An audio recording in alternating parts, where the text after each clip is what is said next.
So what if I told you that there's probably a day, and that day is right now, where there's probably never going to be another small iPhone ever again? Now, what I mean by that is, in the future, there's definitely going to be smaller iPhones that come out compared to the competition, but there's never going to be another iPhone, probably like a iPhone 12 mini, iPhone 13 mini, probably ever again. And honestly, I don't really think Apple's going to make super big iPhones either. I think they're going to stick with this mid-range option. Now, what makes me say that is historically, Apple's really made a couple of choices. Year over year, what they've pretty much done is they've pretty much tried making basically the smaller iPhone, the cheaper one, and the more expensive ones, the bigger ones. But now we're in the situation where a lot of iPhones, such as like the iPhone, 15 Plus, iPhone, 14 Plus, and in the future, the iPhone 16 Plus, these particular iPhones have started changing in terms of the dimensions and the sizes and stuff. And it doesn't look like Apple is even going to be making those particular iPhones for that much longer. So there's a very high likelihood those particular devices aren't really going to be the ones that are going to last, they're going to last for a long time. But I don't think Apple's going to continue making those particular iPhones,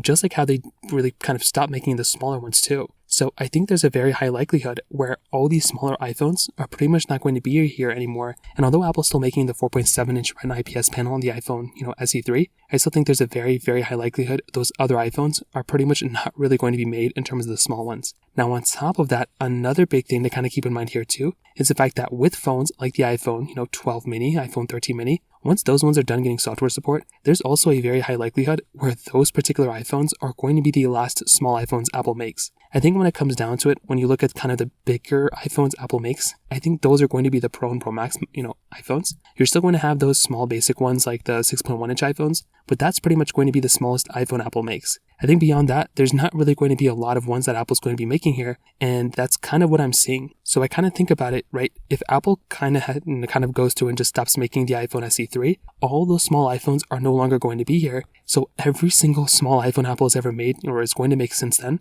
is pretty much going to be unsupported with software. So once again, there's a very, very high likelihood where a majority of those particular iPhones that Apple has made is pretty much done with software support. And I do think that's going to be a pretty crazy thing that's going to end up happening when all those iPhones that Apple has made are pretty much done getting software. So take that as you will, but in my opinion, that is a very high likelihood thing that could end up happening. I'd love to hear your thoughts about this though. Do you think there's going to be a small iPhone that comes out in the future, or do you think that's pretty much it? Let me know in the comment section below. Hit the like button, that would mean so much, but definitely hit that subscribe button. More importantly than everything else, I love every single one of you guys. Hopefully I'll catch you guys in the next video. Peace out till then.